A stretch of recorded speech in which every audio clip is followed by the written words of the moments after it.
우리가 어렸을 때를 한번 생각해 보면 기억이 나세요? 네. 한국전쟁 끝나고. 네.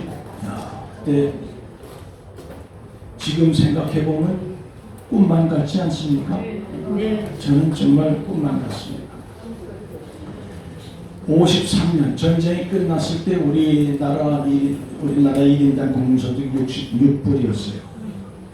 그런데 최근에 발표된 지금 우리나라는 1인당 33,480불인가 이렇게 돼요. 840불인가.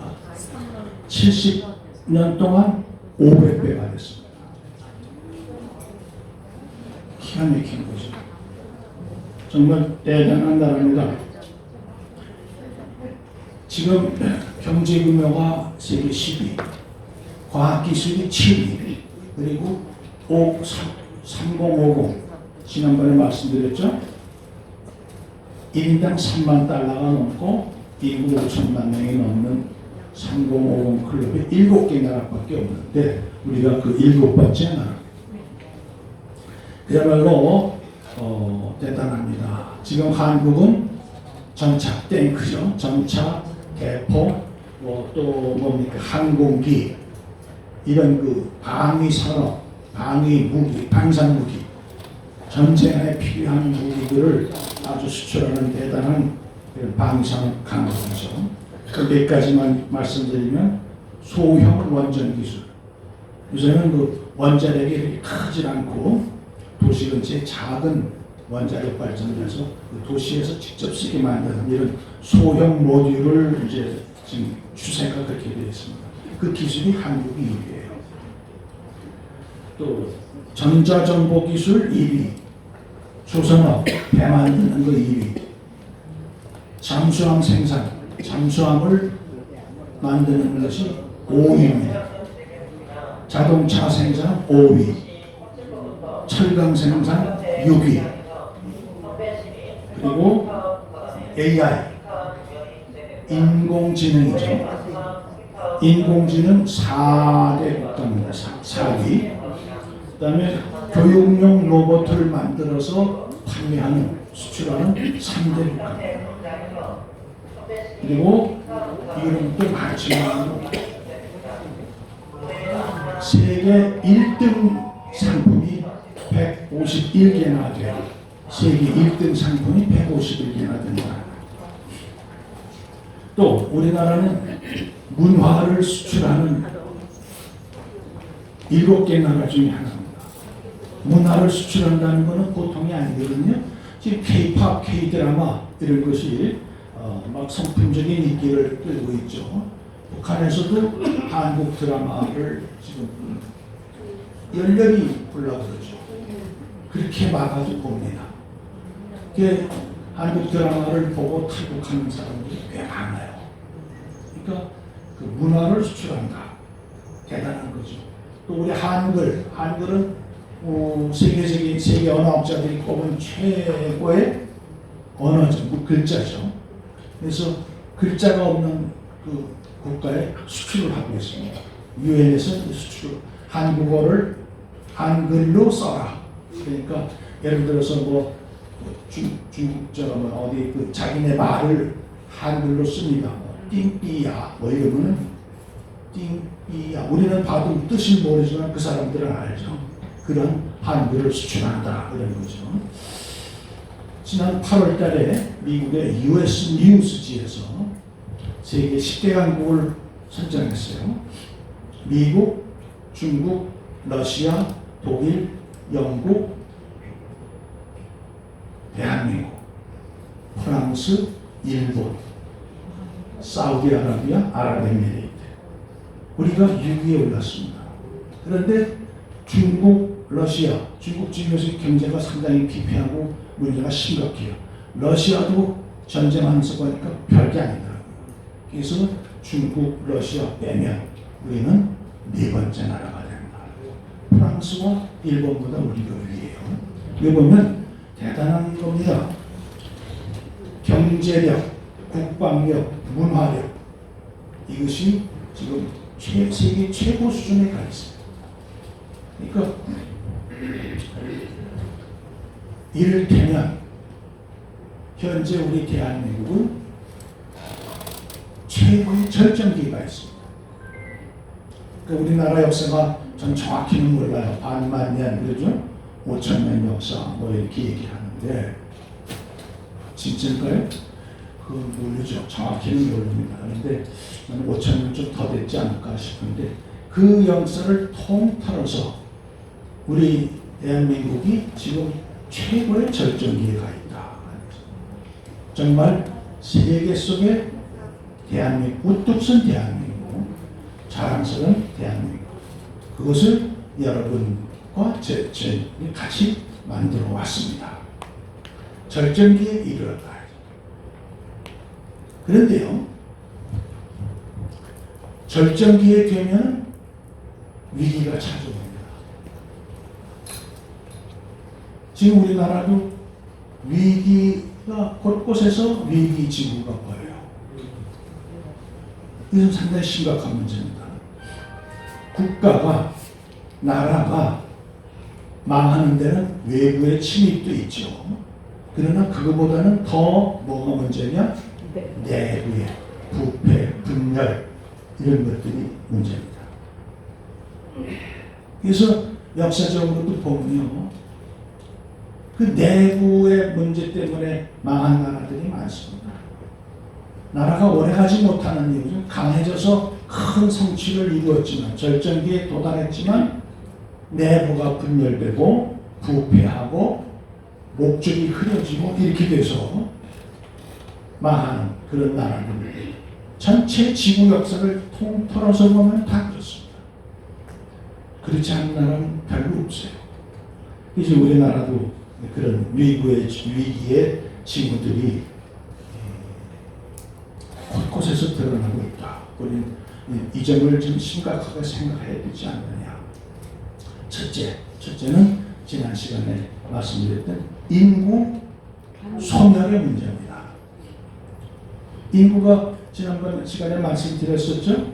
우리 지금 초중고등학교 학생들이 30년 동안에 4분의 1로 줄어들었다.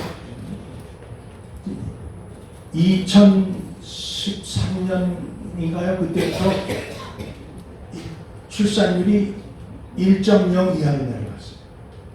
1.3. 그리고 작년에는 어땠냐?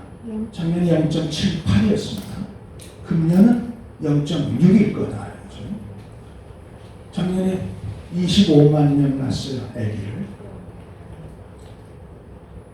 그런데 이렇게 돼서 인구가 소멸되는 것에 대한 문제점은 지난 시간에 말씀드렸으니까 그 정도 하고, 출산율은 이렇게 적은데 낙태율, 자살률, 이건 독보적으로 1위입니다.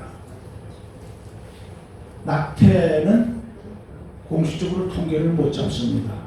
합법적인 방법이 아니기 때문에.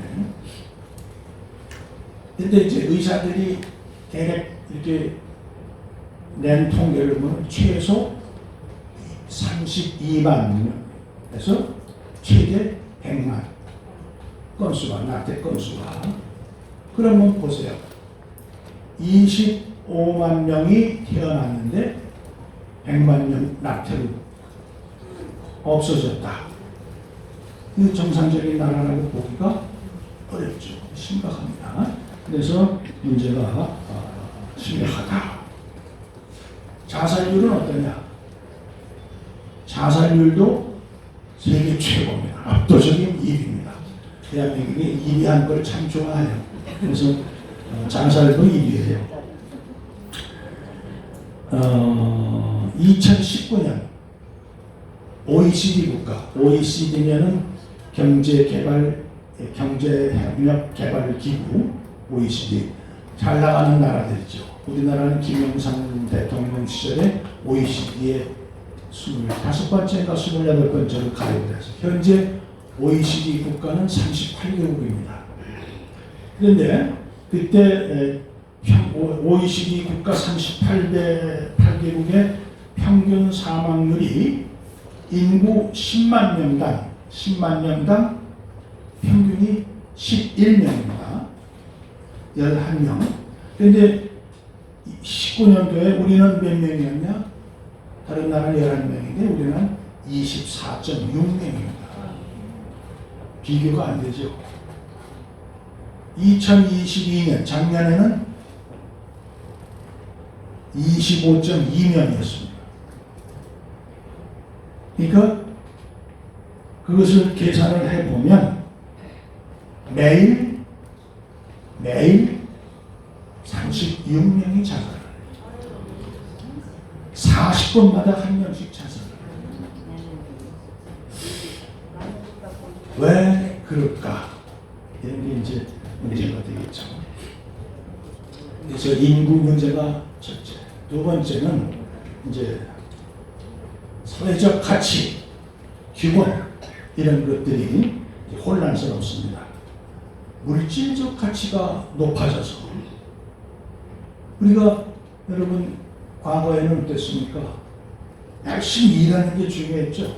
열심히 공부하고 열심히 일해서 저축하고 그것을 가지고 기업체가 돌아가고 이런 거였어요. 그래서 국가가 발전했습니다. 그런데 지금은 어떠냐? 그런 가치, 규범 이런 게 이제 없어지고 개인적인 쾌락, 향락 이런 쪽으로 간다 이거죠. 이것은 심각한 것이 아닌가 싶습니다. 공공의 이익을 해치는 그런 이기적인 행동 이런 것들을 많이 해요. 자꾸 늘어나고 있다 이거죠. 이것은 상당히 심각한 문제가 아닌가 싶습니다. 이런 이기주의가 팽배해지면 결국 사회는 불안정해지죠. 하여간 그 같이 요즘 젊은 사람들 보면 여러분은 하지 못했던 그 봐서 즐겁고 뭐 먹어서 즐겁고 행동해서 즐거운 이런 것들 쾌락주의, 환락주의가 많이 퍼졌죠. 여러분 눈으로 볼 때는 왜 저럴까 싶은 그런 것들이 많이 있습니다.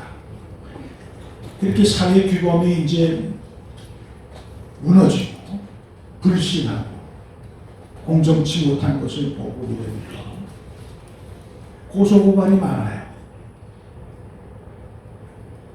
무고죄, 위증죄 이런 것들이 많습니다. 일본하고 비교해본 통계를 보니까 10만 명당 우리가 위증한 것이 25배입니다.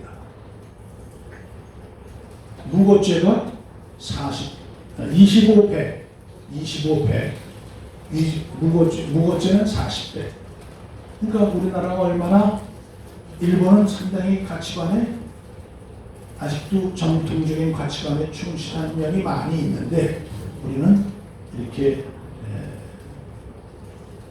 남을 불신하고 신뢰하지 못하고 고소, 고발 이런 것들이 참 많다는 거죠. 이런 것 중에 원인 중에 하나는 뭡니까?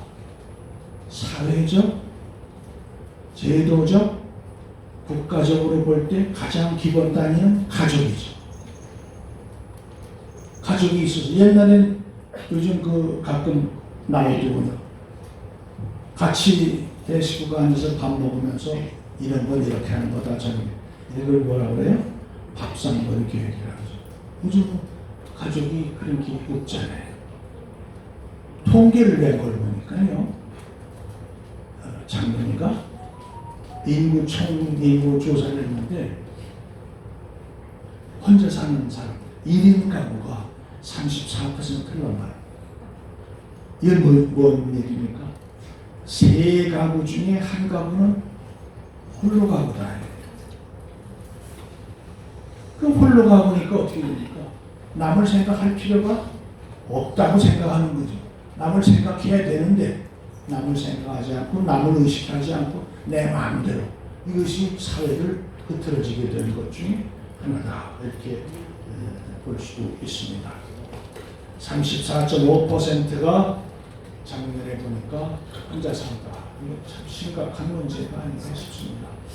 그러니까 사회적 규범 이런 거 그러니까 결혼하지 않고 아기 낳지 않고 나 혼자 평생하겠다는 이런 상당히 장래가 어두운 이런 가정 1인 가구들이 자꾸 늘어가고 있다 하는 것은 심각한 문제가 아닐까 싶습니다. 세 번째로는요, 사회 질서를 유지하는 그 제도, 핵심 제도들이 공정과 신뢰인데 이런 것들이 자꾸 무너졌습니다.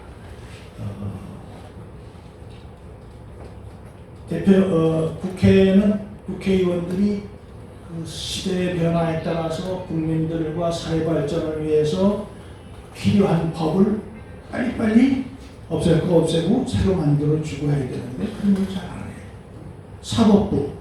사법부는 판결을 신속하게 해서 정의, 부정의 이런 것들을 빨리 판단해주고 사회에 이 건전한 최고의 수단으로서의 사회를 잘 유지시켜줘야 되는데 판사들의 성향에 따라서 판결 내용이 달라진다. 이것도 심각합니다. 옛날부터 판사들의 얘기는 누가 판결을 해도 한 가지 결과가 나야 된다. 이게 사법부의 정의입니다. 누가 판결을 해도 같은 판결을 해야 된다. 이런데 지금은 그렇지 않다는 거죠. 중요한 것들을 굉장히 끌어요. 한 예로 대북 전단 뭐죠? 이거 보내지 못하게 하는 거. 네, 그 풍선에다가 내달아서 쌀, 돈, USB 이런 것들 날려보냈잖아요. 그 대북 전단 그 뭐라고 하죠? 그 방지하지 말라 하는 것을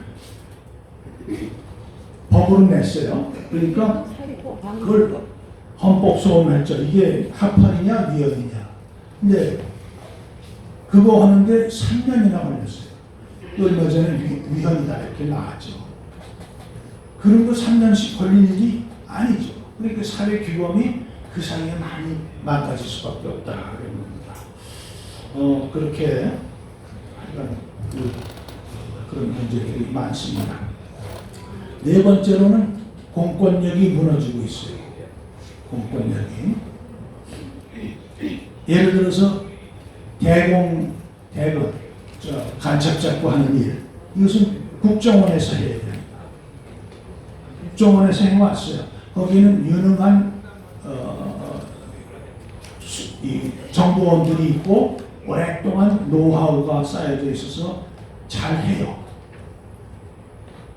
그리고 마약은 검찰이 했었어요. 마약 사범을.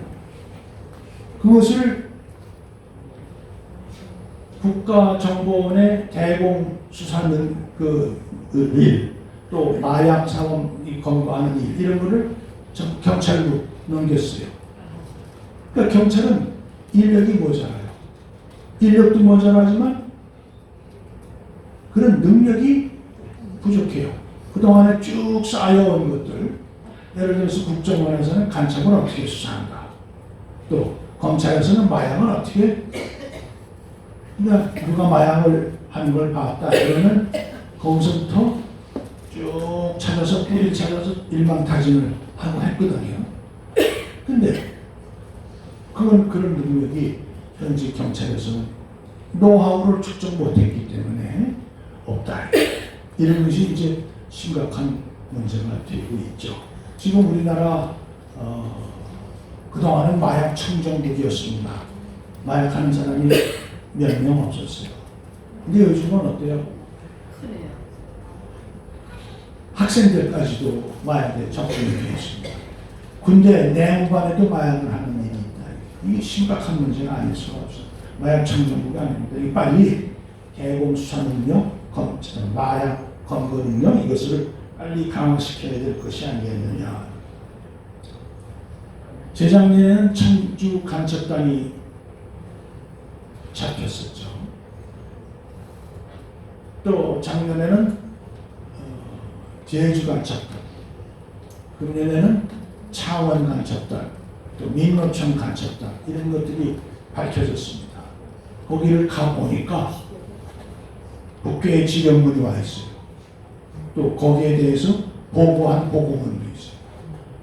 이것이 우리 사회에 넓게 퍼져가고 있다 이거죠. 그럼 어떡할 거냐? 이런 심각한 문제들이 있다. 이래서 자꾸 우리 대한민국의 정체성이 흐트러지고 흔들리고 있는 거 아니냐 하는 생각을 해야 됩니다. 다섯 번째는 이제 북핵 위기입니다. 북한은 핵을 완성했어요. 헌법을 개정했어요. 우리 핵무기가 우리 그 헌법에가 우리 값이 있다 아주 했어요. 이 1990년대 말 2000년 가기 전에 좋은 기회가 있었습니다. 북한이 체제가 굉장히 근늘어졌어요.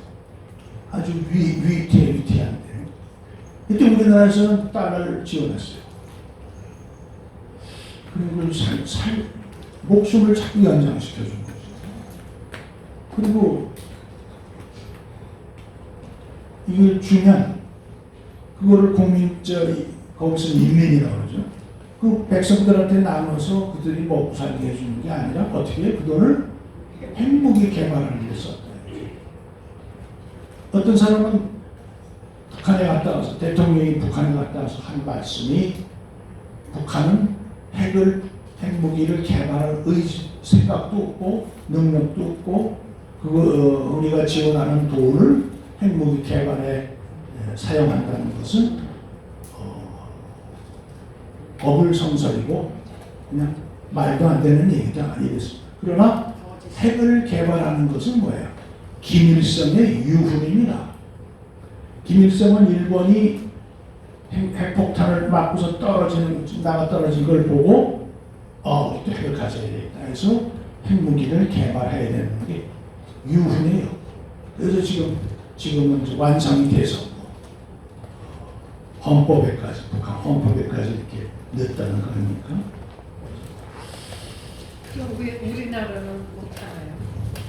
우리나라는 못하는 것이 미국하고의 협약 때문에 그렇습니다. 우리는 그 핵무기를 또 우리는 핵 확산 금지 NPT 핵 확산 금지 그 기구가 있습니다.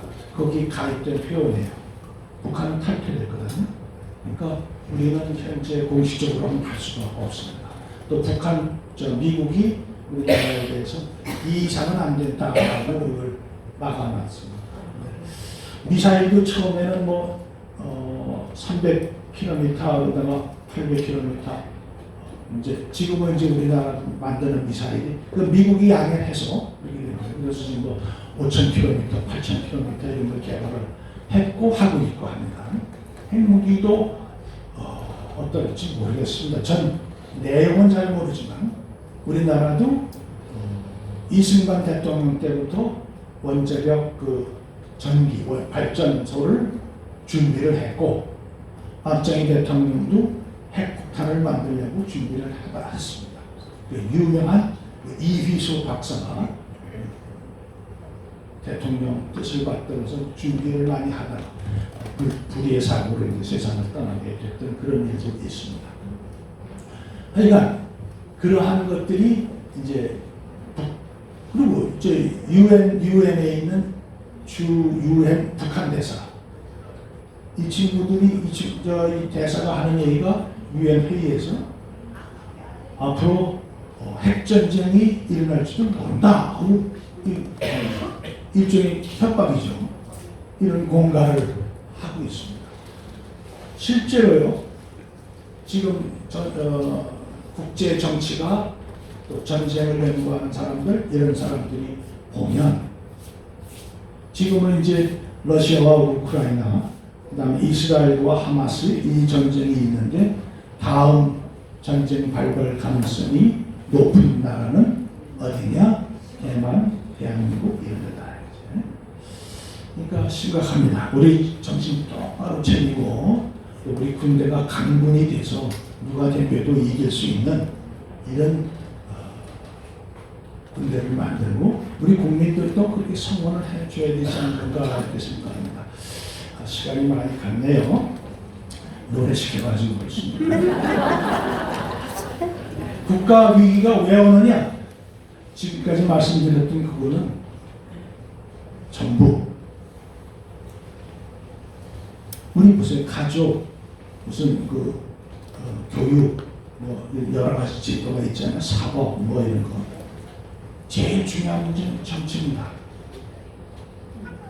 정책이 잘못됐기 때문에 이러한 현상들, 저출산이 무슨 뭐 이런 여러 가지 지금까지 말씀드렸던 것들이 다 정치 잘못 수록된 겁니다. 지금 시간이 있으면 좀 더 말씀을 드리고 싶습니다만은 잘못된 건 알고 있습니다. 네, 감사합니다.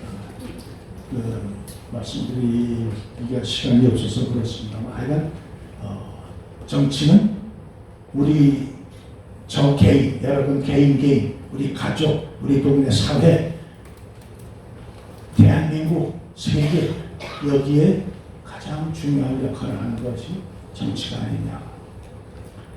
플라톤이 얘기한 게 있습니다. 플라톤, 소크라테스 아시죠? 네. 소크라테스의 제자 아리스토텔레스, 그 다음에 누굽니까? 그 제자가 플라톤이죠. 플라톤이 한 얘기가 이런 얘기가 있습니다. 아테네가 이제 몰락할 것을 경고하면서 조작된 여론에 근거한 바보들의 인신 정치, 이것이 아테네를 몰락시킬 거라고 얘기를 했거든요. 그래서 구체적으로 얘기한 게 이런 거예요. 대중적 인기를 위해 대중의 요구에 무조건 부응하는 사회 병리 현상. 두 번째, 개인의 능력과 자질을 고려하지 않는 잘못된 평등관. 세 번째, 절제와 시민적 덕목 대신 무절제와 방종으로 치닫는 현상. 네 번째, 대중에 휩쓸려서 조작된 여론에 의한 정치, 이런 것들을 지적했어요. 플라톤이 벌써 2000년 전에. 오늘날 한 정치의 모습이 이런 것 같지 않습니까? 굉장히 심각한 거다. 저는 이렇게 보고, 지금 이제 우리 한국은 정치를 잘해서 우리가 예전처럼 이렇게 잘 가면 이제 세계 1, 2 갑니다. 도약할 수 있어요. 우리 그렇게 해왔잖아요. 150개 국가 중에는 유일하게 한 나라입니다. 세계 2차 대전 후에 독립된 150개 국가 중에서 유일하게 경제력 또 이런 민주화 이런 것들을 다 이룩한 나라는 딱 한 나라예요. 대한민국. 앞으로 더 도약해서 1, 2 할 수 있다고요. 그러나 또 잘못하면 와그르르 무너질 수가 있어요. 무너지는 건 잠깐입니다. 세우는 건 힘들어요. 그러나 무너지는 건 잠깐입니다. 그러니까 우리가 정신 똑바로 차리고 우리가 만들어왔던 대한민국이 앞으로 4, 5, 4, 3, 2, 1 이렇게 될 수 있도록 해야 되지 않겠느냐. 꼭 해야 된다고 저는 믿습니다. 그렇게 되도록 여기 계신 65세 미만 계세요? 65세 미만은 청년이죠? 여러분은 지금 중년입니다. 그러니까 중년들께서 그런 노력을 해주셔야 되지 않겠느냐 이렇게 생각을 합니다. 우리나라는 가는 길에 있지만 저는 우리 대한민국의 국민의 저력을 믿고 우리가 다시 힘을 모아서 정책을 바로 세우고 국가를 도약할 수 있도록 만들어 갈 것이다. 이렇게 믿습니다. 감사합니다.